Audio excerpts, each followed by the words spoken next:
Professor Marinho, vamos falar do handball na sua vida lá em Nova Esperança, mas antes disso eu queria saber, o senhor se formou em Curitiba e já tinha essa ideia de voltar para Nova Esperança? Porque muita gente acaba se formando em Curitiba, uma cidade grande, uma capital, acaba ficando por lá mesmo, arrumando um emprego, mas o senhor já tinha esse pensamento de voltar para Nova Esperança? Exatamente.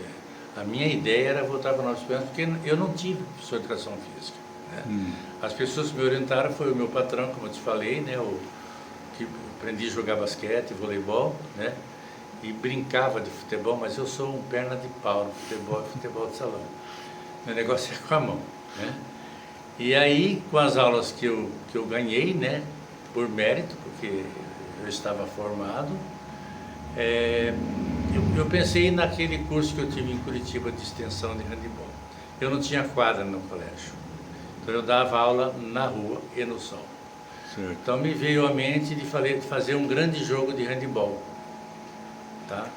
Isso foi no dia 22 de fevereiro de 1968. Por que o senhor guardou essa data? Porque ela é importante. Porque faz parte da história. Da história, né? Lógico. Tá no meu livro, eu não tenho livro para te dar, infelizmente acabou, né? E eu marquei essa data porque foi a minha primeira aula de educação física.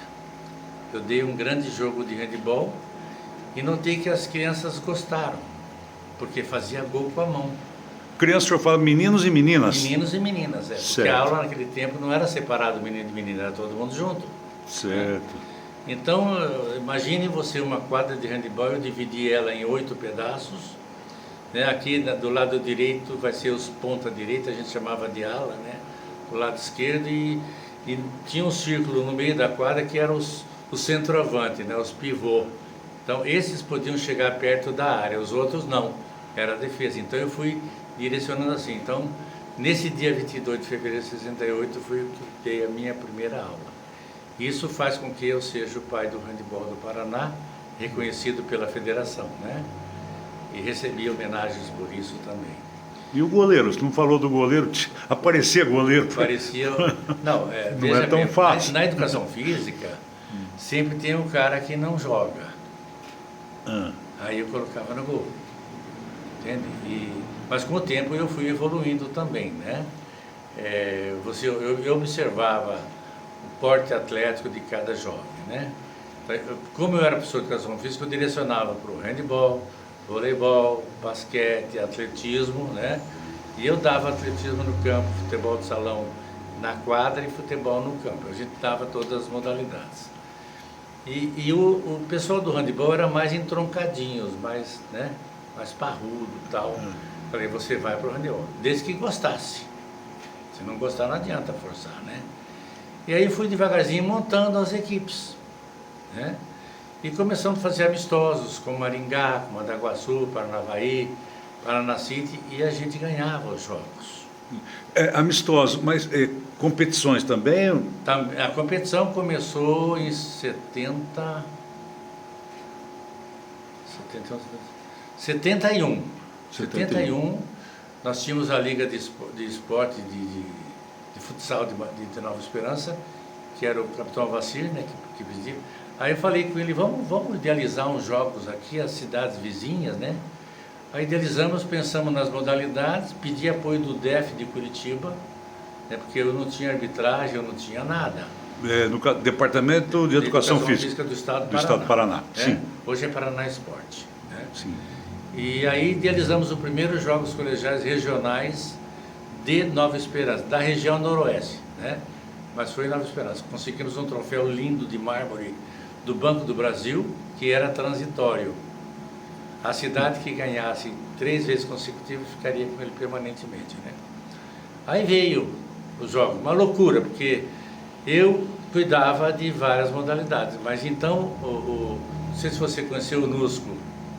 O NUSCO era técnico de futebol de salão. Então eu chamava o NUSCO, você cuida da molecada do futsal para mim? Tá.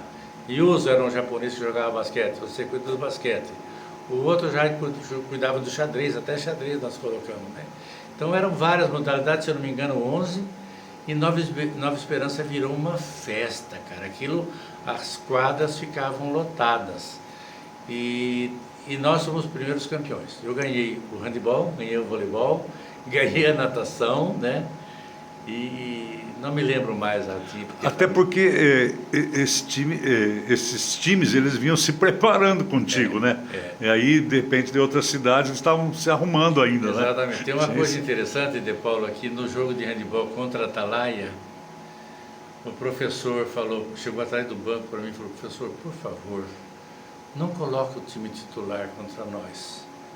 Aí eu coloquei os reservas e deve ter passado de 20.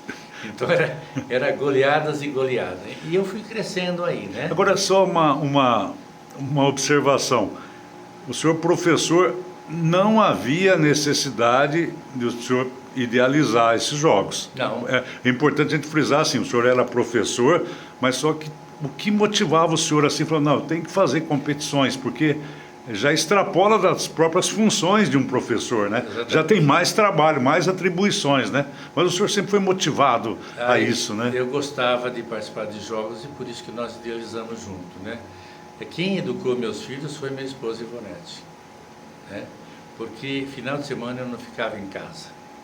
Eu tinha treino no sábado de manhã, no sábado à tarde, domingo de manhã, de todas as modalidades, né? Então, e aí nós fomos para os Jogos Colegiais em Londrina, eu não me lembro o ano, acho que 71. E eu me destaquei lá, e a minha equipe jogava um estilo totalmente diferente. Eu aprendi o handebol da escola romena, né, que era posicional, então ela era posicionada no ataque e posicionada na defesa, né, 6-0, 5-1, 4-2, e me destaquei. Aí me convidaram para ser técnico da seleção paranaense, em 72. Lá em 72, já em 72? Já, foi o primeiro técnico do Paraná nos GEPs. Mas o nosso handebol estava gatinhando ainda.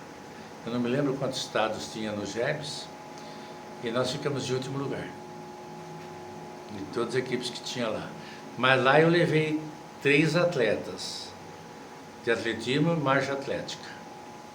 Jorge Valêncio, que é de Floraí, ele foi vice-campeão brasileiro de marcha atlética. Imagina um garoto do interiorzão do Paraná, né, que treinava no meio do mato, no cafezal, ser vice-campeão brasileiro. Então foi muito gratificante. Mas o importante é que lá em Maceió, eu tinha um atleta que infelizmente já faleceu, o nome dele era Nelson, mas o apelido era Capacete, porque ele usava um cabelo Black Power, né? De Paulo era o craque, Ele foi homenageado esse ano pela Liga de Handebol do Paraná com um troféu maravilhoso. E ele era o espelho. E ele sabia fazer 7 passos. Na regra que eu tinha, né, eu consegui comprar a regra, dizia que o atleta poderia dar 3 passos, uma batida de bola e mais 3 passos. E o Nelsinho, eu falava, Nelsinho, faço 7 passos, porque no 7 passos o cara vai no bloqueio, aí ele saía do lado e arremessava. Ele fazia os 7 passos e os árbitros apitavam, não conhecia os 7 passos, né? E aí, no intervalo, eu chamei os árbitros, mostrei na régua, está aqui, ó. Ele está fazendo o que está escrito aqui. E lá também foi lançado o 7 passos em 1972. E de lá para cá virou moda no Brasil inteiro, né? Mas já era nos países europeus. Porque o leste europeu, né, professor, que tem os grandes times de handebol, tudo assim, mais de destaque, né? E o senhor foi avaliar essa escola e foi aprender com essa escola aí. Que era que mandava no handebol do mundo naquele tempo, né? Hoje não manda mais. E aí, daí para frente, 72 para frente, eu fui convocado para ser técnico direto de seleções, né? 73 em Brasília, nós fomos para 5º lugar. 74 eu fui para Porto Alegre, 4º lugar. 75 Brasília, campeão brasileiro, com atletas de Nova Esperança, de Maringá e de Curitiba.